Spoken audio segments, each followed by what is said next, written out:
I'm so glad to have you here with me. And today we're talking about a guy named Joshua. You've heard of him before. Today we're talking about Joshua and the covenants. Because Joshua won a lot of battles, he did all the things God asked him to do, and that includes reminding God's people who they're supposed to serve.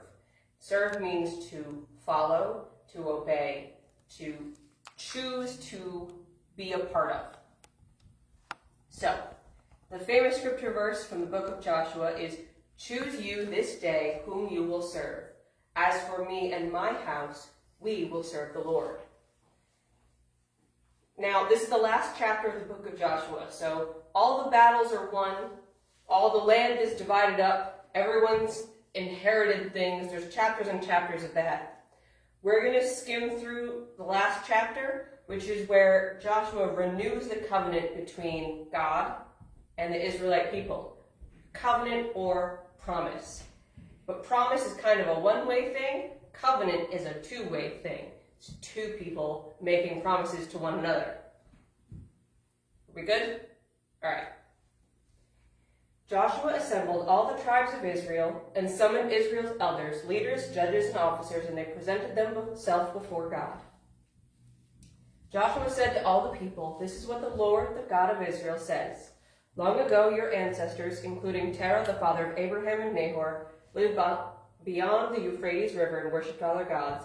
But I took your father Abraham from that region, beyond the Euphrates River, and led him through the land of Canaan, and multiplied his descendants. I gave him Isaac, and to Isaac I gave Jacob and Esau.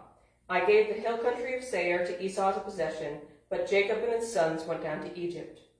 Then I sent Moses and Aaron. I plagued Egypt by what I did there, and afterwards I brought you out. When I brought your fathers out of Egypt, and you reached the Red Sea, the Egyptians pursued your fathers with chariots and horsemen as far as the sea. Your fathers cried out to the Lord, so he put darkness between you and the Egyptians, and brought the sea over them, engulfing them. Your own eyes saw what I did in Egypt. After that you lived in the wilderness. Later I brought you to the land of the Amorites, who lived beyond the Jordan. They fought against you, but I handed them over to you. You possessed their land, and I annihilated them before you. Balak, son of Zippor, king of Moab, set out to fight against Israel. He sent for Balaam, son of Beor, to curse you, but I would not listen to Balaam. Instead, he repeatedly blessed you, and I delivered you from his hand.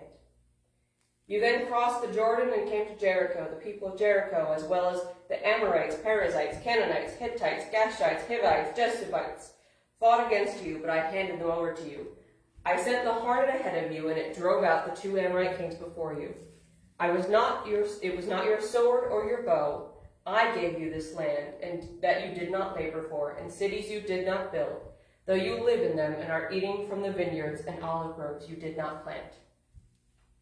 This is Joshua speaking what God has told him to say, to remind the Israelites everything God did for them up until that point. This is basically a history of God's covenant with his people before he asks them who they will serve. "Therefore, fear the Lord and worship him in sincerity and truth. Get rid of the gods your fathers worshipped beyond the Euphrates and in Egypt, and worship Yahweh. But if it doesn't please you to worship Yahweh, choose for yourselves today who you will worship. The gods your fathers worshipped beyond the Euphrates River, or the gods of the Amorites in whose land you are living. But as for me and my family, we will worship Yahweh." This is a different translation of the verse I learned as a child and the one I said at the beginning of the lesson. If you're wondering and you would like to look it up by yourself, that was chapter 24, verse 15. Jumping back in at 16, the people replied, "We will certainly not abandon the Lord to worship other gods. But the Lord our God brought us and our fathers out of the land of Egypt, out of the place of slavery, and performed these great signs before our eyes. He also protected us all along the way we went, and all among the people whose lands we traveled through. The Lord drove out before us all the peoples, including the Amorites who lived in the land. We too will worship the Lord, because he is our God." But Joshua told the people, "You will not be able to worship Yahweh, because he is a holy God, a jealous God. He will not remove your transgressions and sins. If you abandon the Lord and worship foreign gods, he will turn against you, harm you, and completely destroy you after he has been good to you." "No," the people answered Joshua, "we will worship the Lord." Joshua then told the people, "You are witnesses against yourselves. You have chosen to worship Yahweh." "We are witnesses," they said. "Then get rid of your foreign gods that are among you and offer your hearts to the Lord, the God of Israel." So the people said to Joshua, "We will worship the Lord our God and obey him." On that day, Joshua made a covenant for the people and established a statute and ordinance for them. And Joshua recorded these things in the book of law. And he took a large stone and set it there under the oak next to the sanctuary of the Lord. And Joshua said to the people, "You see this stone? It will be a witness against us, for it has heard all the words the Lord said to us, and will be a witness against you, so you will not deny your God." Then Joshua sent the people away, each to their own inheritance. So this has not been like a stable several hundred years for the people of Israel.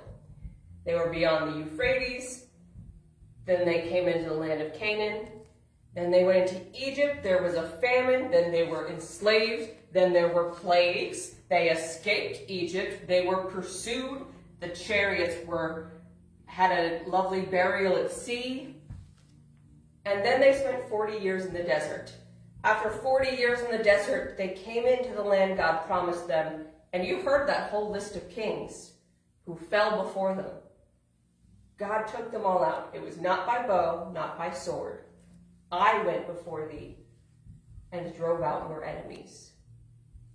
You live in cities you did not build and eat from vineyards you did not plant. Joshua asked them an important question. Choose this day who you will serve. Whether it's the gods your fathers worshipped, whether it's the gods the people here worshipped, or whether you will throw all of that aside and give your heart to the one God. But as for me and my family, we will serve the Lord. And everyone with him, they're all going to disperse after this, promised to follow God. Now, you guys have been listening to me for a long time, so you know they mess up a lot. It's kind of that's how the history of this goes. But not for a while, not from here, because they understood who God was. They saw what God would do for his people, and they made a covenant. Joshua was willing to stand alone. He was willing to send them all out and go do whatever you want. I'm standing with God. Sometimes standing up might mean standing alone, but not this time. This time they made the promises back to God, because God gives us a lot of promises in the Bible. And God always holds up his end, no matter what we do, no matter what his people do. God always holds up his end of the promises. That's his covenant. That's what I want to talk about this week. Remember to do your best to uphold your covenant. That sounded silly. You knew what I meant. I'll see you guys next week. Bye.